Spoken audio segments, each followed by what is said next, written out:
Hey, this is TW Jackson. You can call me T-Dub. I did this video for you. It's called The First Step to Stopping Your Breakup. And I did this because I really want to help and give you some direction because I know this is such an emotionally trying time. It's easy to make mistakes because I've been there before and I've helped folks that have been here, and you wake up in the morning. You just don't want to wake up. You just don't even want to roll out of bed, and everything on the radio, every song reminds you of your ex. You go to work and you drive by all the places you used to eat and used to go to, and it's so tough to not do the wrong things because we're so emotional. So this is the purpose of the video, and I sure hope it helps you out. Oh, please keep in mind that technologically wise, I'm just a normal, everyday, average kind of guy. So please forgive me if I make a whole bunch of boo-boos and mistakes here. The very first thing, you may be past this point, but you don't want to panic. It's the very worst thing you can do. If you've already panicked in that, we're going to talk about that here in a minute. When you completely flip out and have an emotional breakdown, it only confirms their decision to break up with you. And of course, it pushes them farther away. If you're being clingy, if you're just demanding they spend more time with you, you're demanding they talk with you about this, it just pushes them farther away. Now, here's some signs of panic. If you've done this or had this done to you, you'll immediately recognize it. I call it text message terrorism. And it's basically just sending a barrage of text messages trying to stay in this person's life and trying to get back together with them, and just trying to find out exactly what happened. And it's one of the first signs that you'll see a lot of time is text message terrorism, I call it, or the old drunk dialing. Now, you don't necessarily have to be drunk to do what I call drunk dialing. You can be in a highly emotional state, and this is still, I consider, drunk dialing, but you know what this is too if you've done that. It's just calling over and over and over again, especially if you're getting the voicemail, and you want to basically professing your undying love or how much you're sorry for what you did. None of this helps. Arguing about the breakup, contacting their friends and family. Now, this is kind of an interesting one. Reason most of us do this is because we don't accept what the ex have told us for the reason that they broke up. So we may think they have somebody waiting in the wings, or there's some other reason other than what they've told us for why they're breaking up. But you still don't want to do it. And accidental meetings. These don't really fool your ex, and they're not accidental. So another thing you don't want to do. So if you don't want to do all those things, what should you do? And this is really tough because you want to it's counterintuitive. What you should do is counterintuitive and opposite of your feelings. Your feelings inside are like, I've got to see them. I've got to tell them, what really happened. I've got to tell them how I really feel. And that's exactly opposite of what you should do. So here's the big secret.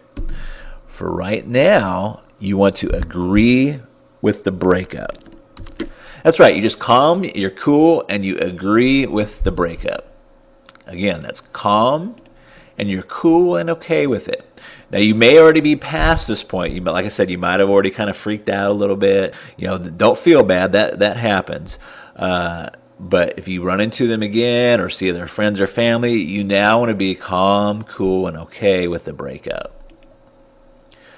And the big thing is you'll be way ahead of the game if you just don't do all that crazy stuff. We're talking about the text message terrorism, the drunk dialing, and trying to see all their family and friends in that. Now, why does this work? Well, it works for a lot of very powerful psychological reasons. But I'm just going to talk about a couple. And I can't remember if it was my father or my grandfather that introduced me to this phrase, but it's so true through life. It's the hungry dog doesn't get fed. If you just imagine for a moment, you hear some scratching on your front door, and you open the door, and it's some mangy dog with his ribs sticking out, and he's you can tell he's starving to death. But your first instinct is to get him out, to get him away from your doorstep. Now, if you open that door and, it's a well-groomed dog, you tell he's fed, he's got a collar, he belongs to somebody, and you treat that dog a lot better than you treat the dog that's, kind of showed up on your doorstep hungry, if you will. Now, their main psychological reason, and please burn this into your head or memory, write it down, is people want what they can't have. This is so true.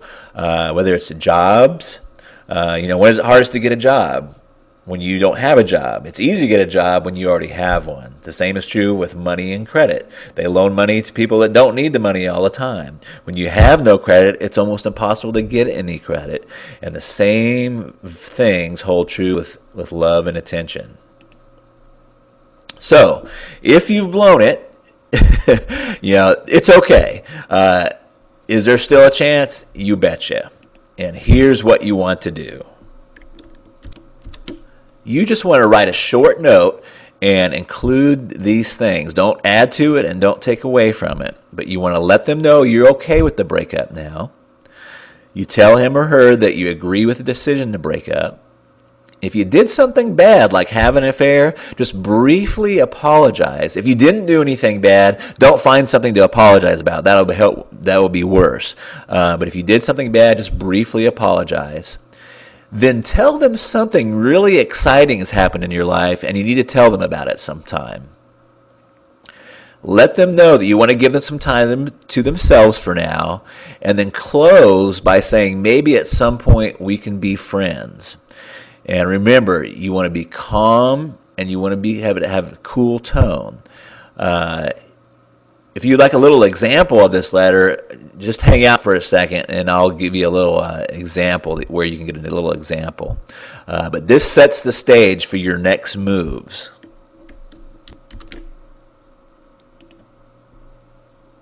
Now, if you'd like to learn more, I really debated over this because for a couple reasons. These are very controversial tactics, and some have called these mind control, and I've not very often because I'm usually helping people that want to get back with their exes, but it makes me very leery, and I thought for a long time before I actually release some of this information because I don't know who exactly is going to be getting this. I'm assuming that you're an average, well-meaning individual and that you're trying to get back with your ex with good intentions. So I just want to say that this is not for stalkers. It's not to be used for any kind of revenge. Don't try to get back together with them and just to break up with them or break their hearts. And I'm just going to throw a blanket out there. It's not for cuckoos, crazies, or weirdos.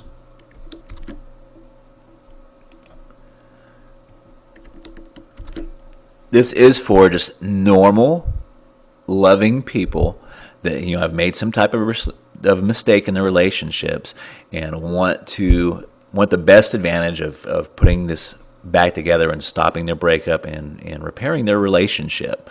So if you'd like to learn more, just simply click the blue link below, or there may be a blue link to the right of this video. And I'll also have a little sample letter for you like I've showed you previously. So I hope this video has helped you, and I look forward to seeing you and rapping with you down the road. Talk to you later. Bye-bye.